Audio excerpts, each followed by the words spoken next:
নমস্কার, 91.2 FM radio সুন্দরবনের সকল শ্রোতা বন্ধুকে জানাই স্বাগত। আজকের বিশেষ খবর, সন্ত্রাসবাদী হিঙ্গলগঞ্জের জমি মাফিয়া তাপস মণ্ডলের গ্রেপ্তার চাই। তৃণমূল আমলে শাসক দলের সহযোগিতায় তাপস মণ্ডল বহু দুর্নীতির সাথে যুক্ত। এলাকার সমস্ত বয়স্ক অসহায় মহিলাদের এবং পিছিয়ে পড়া মানুষদের জমি কেড়ে নিয়ে বেআইনিভাবে দখল করে তাপস মণ্ডল নিজের সম্পত্তি বহুগুণ বাড়িয়েছে। অভিযোগ করার পরে ইরিগেশন থেকে নদী বাঁধ কাটার অপরাধে হিঙ্গলগঞ্জ থানার পুলিশ তাপস মণ্ডলের বোনাই সুশান্ত মণ্ডলকে অ্যারেস্ট করেছে। সুশান্ত মণ্ডলকে গ্রেপ্তার করেছে হিঙ্গলগঞ্জ থানার পুলিশ সান্ডেলের বিল পঞ্চায়েতের আমবেরিয়া থেকে। এই সুশান্ত মণ্ডলের মাধ্যমে তাপস মণ্ডল এলাকায় বহু সম্পত্তি বেদখল করে আছে। এই তাপস মণ্ডল সরকারি ঘর পাইয়ে দেওয়ার নাম করে বহু মানুষের কাছ থেকে তোলা আদায় করেছে এবং মানুষকে মিথ্যে মামলায় ফাঁসিয়েছে। এই তাপস মণ্ডলের আদি বাড়ি বাংলাদেশে।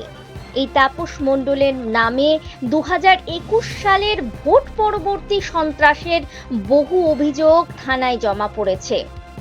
একাধিক ব্যক্তি হিঙ্গলগঞ্জ থানায় লিখিত অভিযোগ দিয়েছে। এলাকায় এই তাপস মণ্ডলের নামে ক্ষোভের সৃষ্টি হয়েছে। এলাকার মানুষ এই তাপস মণ্ডলের বিরুদ্ধে ভীত সন্ত্রস্ত হয়েছিল। মহাবীর সব কি ওই জায়গা ভূমি বিক্রি করা ওরাই, কারা? ওই মহাবীর আর ওই ভগবতী ওরা রেখে জমি লিখে নেছে। কার কাছ থেকে? ওই অন্য শরিকদারের কাছ থেকে। কার জমি সে? আমাদের জমি জবরদস্তি নিয়েছে? জোর জবরদস্তি করি আমরা চাষ করি দীর্ঘ 57 সালের থেকে এই পর্যন্ত। তখন একটা লোক ছিল না। কি নাম আপনার? যমুনা মণ্ডল। কোথায় বাড়ি? আমবাড়ি। স্বামীর নাম? মতিন মণ্ডল। বাবার নাম ভবতী মণ্ডল। এনাদের বাড়ি ছিল বাংলাদেশে। এখানে এসছে ভবতী মণ্ডল, এসে ও ছেলে টিএমসি নেতা মহাবীর সুরজিৎ বর্মনের সঙ্গে গডাব হয়ে এই আমাদের ঘেরভেড়িতে জল তোলা, আমাদের রাস্তার পূর্ব কোলে মানুষের ঘেরভেড়ি ডুবিয়ে দেওয়া, পুকুরখানা ডুবিয়ে দেওয়া এবং গ্রামের মানুষের ঘর বাড়িও পর্যন্ত ডুবিয়ে দিয়েছে। আমার 1 বিঘে জলাশয়, সে 14 বছর আজকের সেখানে মাছ ধরে গিয়েছে। বলতে গিয়ে আমাদের উপরে ওই সুরজিৎ বর্মন আর তাপস মণ্ডল বা ভবতী, ওর বাবার নাম ভবতী মণ্ডল, সে বিভিন্নভাবে এই যে সব জমি ওই জমিটা আমার জমি। ওর বাড়ি কোথায় ছিল আগে? বাড়ি বহুত আগে ছিল, কোথায়? বাংলাদেশ ছিল। বাংলাদেশে। সেখানে এসে কিভাবে দখল করলে তুমি?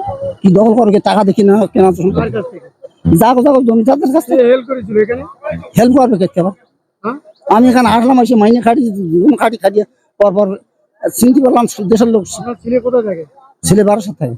সেখানে এসে কোথায় হুমকি দিচ্ছে? কার হুমকি দিচ্ছে? আমার ছেলে কার হুমকি দেয় না, কারো হুমকি দেয় না, কারো ক্ষতি করি আমাকে হুমকি দিতে আমাদের নামে কেস আমার ছেলে 12 সাথে বলছে কি হুমকি দিয়েছে। কালকে কেস করে আসি, কোথায় কেস করে আসি দেখো তো। না, আপনি বাংলাদেশে চাষ করে এখানে কত বিঘে চাষ করে? ও 5-6 বিঘা।